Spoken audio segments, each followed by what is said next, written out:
एक दिन ठाकुर जी अपने ग्वाल वालों के संग खेल रहे थे, तो ठाकुर जी ने ऐसे खेल खेल में श्रीदामा को धक्का दिया। श्रीदामा गिर गया, बहुत जोर से रोया। ठाकुर जी बोले, अरे भैया शांत है जा, लग गई। अरे ठीक है अब शांत है जा। लेकिन श्रीदामा शांत नहीं हुआ। ठाकुर जी बोले, तुम कैसे हो? गोकुल में रहे में हम। गोकुल को मतलब है जहां हर घर में 1000 गैया, उसका नाम है गोकुल।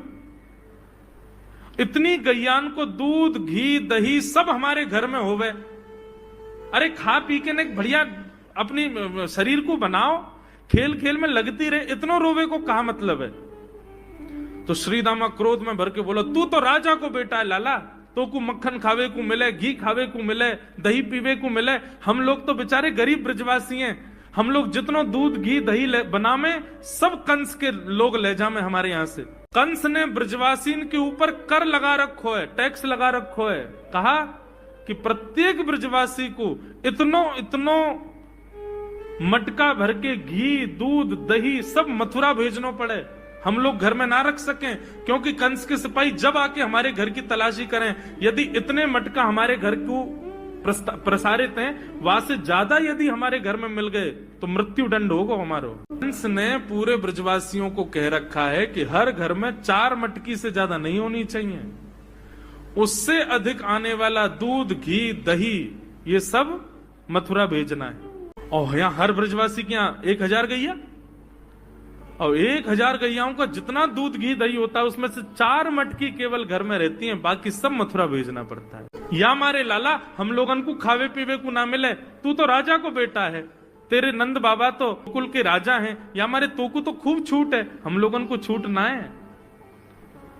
ठाकुर जी बोले, ये बात है? बोले हाँ। ठाकुर जी बोले, मेहनत करें हम, गैया को पाले हम, गैया को घास खवामें हम, गैया की सेवा करें हम, और दूध पीवे को वो राक्षस कंस। अभी तो मैं छोटा हूं, मेरी बात कोई मानेगा नहीं, लेकिन प्रलय तो अब तक लानी पड़ेगी। और कैसे लाएंगे? बोले, राजी राजी यदि मक्खन दूध दही नहीं मिल लो तो चोरी करके खाओ। हमारो ही मक्खन है, हमारो ही दूध है, हमारो ही दही है, लेकिन अभी हम बालक हैं, हम ज्यादा कछु बोलेंगे हमारी कोई बात मानेगो ना। लेकिन ये सद वस्तु कुपात्र के हाथ में नहीं जानी चाहिए। राजी राजी नहीं मिलता तो चोरी करके खाओ। जब कर देवे को नंबर आवेगो तो सब पूछेंगे, भाई कहां गए हो मक्खन दूध दही? बोले घर में तो है ना। बोले तो कहां गए? बोले चोर चोरी कर ले गए। और यही भाव से हम ब्रजवासी को खावे पीवे को मिला करेगो। मधुमंगल श्रीदाम बोले, लाला तू जो कहेगो सो करेंगे, लेकिन चोरी नहीं करेंगे। ठाकुर जी बोले, तो ठीक है, कल से तुम लोग अलग खेलो, मैं और दाऊ दादा अलग खेलेंगे, हमारे संग मत खेलना। मधुमंगल सीताम बोले, अरे लाला तू ना जाने, मैया यो के लाला जो चाहे करियो, चोरी मत करियो, चोरी करवे तो ब्याह ना होवे। ठाकुर जी बोले, ब्याह की पड़ रही है तो है ब्याह ना होवे।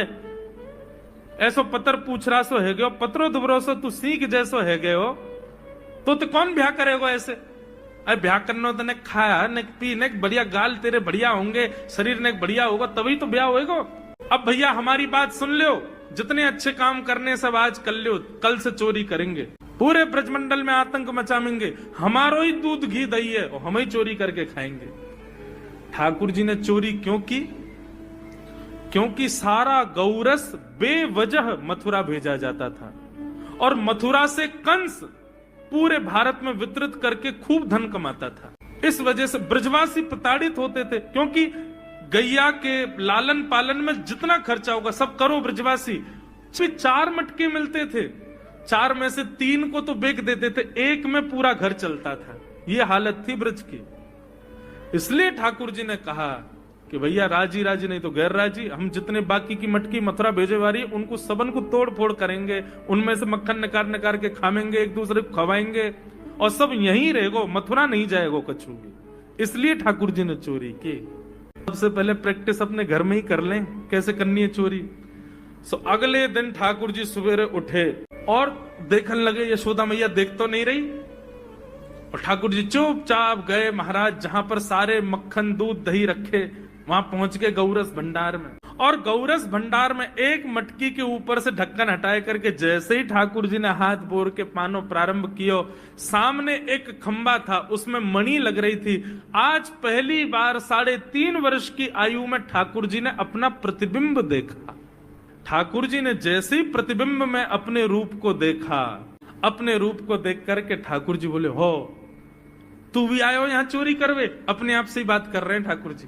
अरे मैंने कही तो हती अपने अपने घर में चोरी करनी है, तू दारी के मेरे घर में आगो चोरी करवे? ठाकुर जी अपने प्रतिबिंब से बात कर रहे हैं।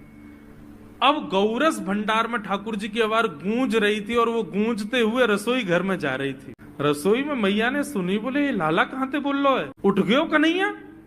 मुझको पतो भी ना चली, नूपुरन की आवाज ना आई। मैया दौड़ करके गई तो देखा ढूंढते ढूंढते गौरस भंडार में ठाकुर जी अपने प्रतिबिंब से बात कर रहे हैं। ठाकुर जी मक्खन पा रहे हैं। बोले अच्छा अब आ तो गयो है यहाँ पे, लेकिन सुन चुपचाप चोरी करके भाग जाइयो, मेरी मैया बहुत मारेगी तोकू। बाकू यदि पतो चल गई तू चोरी कर रहा है तोकू उखलते मान देगी, मेरी मैया बहुत मारेगी। चुपचाप चोरी कर और निकलने यहाँ से। ठाकुर जी चोरी की बात कर रहे थे, यशोदा मैया ने पीछे से सुनी, लाला ओ कन्हैया। ठाकुर जी घबरा गए, मैया कैसे आ गई? हाँ मैया, कौन से बात कर रहे हो तू? अरे मैया देख हमारे घर में चोर घुसायो है। अपने प्रतिबिंब को दिखा करके ठाकुर जी कह रहे हैं, देख मैया हमारे घर में चोर घुसायो, जे चोरी कर रहे हो हमारे यहाँ के मक्खन की, तो मैया को पकड़वे आयो हूं नन्हे से गोपाल जी। मैया हंस भी रही है और क्रोध भी कर रही। बोले अच्छा जो चोरी कर रहे हो? बोले हाँ। चल याकू तो मैं पकड़ लूंगी, लेकिन जे बता तेरे हाथ में मक्खन कैसे लगो? तू तो याकू पकड़वे आयो ना।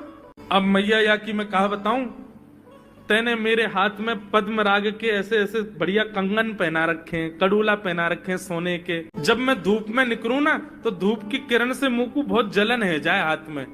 तो कल मेरे सखा मधुमंगल ने मोसो कही, बोले लाला जे जलन तेरी दूर रह जाएगी, तू मक्खन में हाथ बोर लियो अपनो, सो तेरी जलन दूर रह जाएगी। या हमारे मैया जलन हटावे के काजे मैंने हाथ बोरो है। मैया बोली अच्छा चल लाला, यहाँ तो तेरे जलन है रही और यहाँ पे यहाँ मक्खन कैसे लगो? ठाकुर जी बोले मैया मैं अपनी जलन दूर कर रहा हूं। इतने में जन कहां थे एक मक्खी आके मेरे मुंह पे बैठ गई। बाकू उड़ावे के काजे मैंने जैसे मुंह पे हाथ किया सो मक्खन मेरे मुंह पे लग गो। मैया मैया बोली लाला तू चोरी भी करन लगो और अब झूठ भी बोलन लगो मुंह। ठाकुर जी ने ग्वाल बालों से कहा भैया मिशन फेल हो गया, घर में तो चोरी नहीं कर पाए हम, अब दूसरे इनके घर में दावे बोलो। एक दिन महाराज ठाकुर जी का जब आतंक खूब बढ़ गया गोकुल में, सब गोपियों ने जाकर के मैया से शिकायत करी। बोले मैया अपने लाला को संभाल लियो, नहीं तो कावदना हम देख लेंगी और फिर हमसे मत कहियो कि तेने मेरे लाला से यूं क्यों कही। मैया बोली कहा क्यों मेरे लाला ने? गोपी बोली ये बस सुन लो और यूं बताइयो कहा ना करे तुम्हारो लाला। देख वे में 3.5 बरस को है, बाकी पेट में इतनी बड़ी बड़ी दाढ़ी है, बाकी मतलब बलवान है गयो, सब जानकारी है। या कुछ छोटो बालक मत समझियो। गोपियों ने जाकर के अपनी अपनी दुख दर्द सुनाए मैया को। मैया बोली अरे भैया मेरे लाला को मक्खन की कोई कमी थोड़ी है, मेरे लाला को दूध की कोई कमी थोड़ी है। मेरो लाला चाहे तो मक्खन से नहावे, दूध में नहावे, इतना मक्खन दूध दही मेरे घर पे, तुम्हारे यहाँ क्यों चोरी करेगो? अरे कई बार बालकन को अपने घर को भोजन बढ़िया ना लगे, दूसरे के घरन को बढ़िया लगे। अगर बार ने तुम्हारे यहाँ की नेकाद मक्खन खा लियो तो वहां इतना रो क्यों रही हो? मैया आपको अपनो लाला बहुत सीधो लगे ना, हम बताएं कहा करे तुम्हारो लाला? स्वयं खावे हमको कोई दिक्कत नहीं, लेकिन या की एक पूरी मंडली है और पूरी रजिस्टर्ड मंडली है, बाल गोपाल चौर प्रचार प्रसार मंडल, ये घर घर जाके चोरी करते हैं। और मैया तुम्हें कहा बताऊं, जैसे ही कोई गोपी के नयो बालक होवे ना तो तुम्हारो लाला पूरे मंडल के साथ आवे और वह लाला के सिर पे हाथ धर के, छोटे से बालक के सिर पे हाथ धर के बस 1 वर्ष की प्रतीक्षा, फिर तुम भी हमारी मंडली में आ जाओगे। पूरे गोकुल में भय है तुम्हारे लाला को। स्वयं खावे, ग्वाल बालन को खवावे। मैया यहां तक भी बात समझ में आवे, ग्वाल बालन को खवावे, यो नहीं कि नेकाद मक्खन बच जाए तो रहम करके हमारे काज छोड़ जाए, वाकू बंदरन को खवा दे। यशोदा मैया आश्चर्यचकित होकर सुन रही है। बोले ये नेक्सो लाला ये करे? बोले हाँ मैया। बोली मैया अगर चोरी करे तो दिक्कत, और यदि किसी कारण से हमने लाला को रोक दियो, चोरी नहीं कर पाए हमारे घर, तो हमारे रोने क्यों? बोले चूल्हा में ते कोयला लेके आवे और वह घर के बाहर हवा बना जाए, और यूं के अब जब तक या घर से मक्खन नहीं मिलेगा या के घर के लोग भूखे रहेंगे। और इन लोगों को भोजन छुड़वाने की जिम्मेवारी हमारी। बोले कहा करे फिर? बोले मैया भोजन बनना होगा, चूल्हे पे भोजन रखो रे। तो ग्वाल बाल सब ताकते रहे कब भोजन बनने को समय आवेगो। जैसे ही कछु और काम करवे के काजे गोपी न कुट के जावे तो कहो तो बाकी कढ़ैया में खूब सारो पानी डाल जाएंगे, सब्जी ना बन पावेगी, आटे में नमक फेंक जाएंगे। ये बात जैसे ही यशोदा मैया ने सुनी, बोले नहीं नहीं नहीं नहीं, झूठ बोल रही हो, मेरो लाला ऐसा ना कर सके।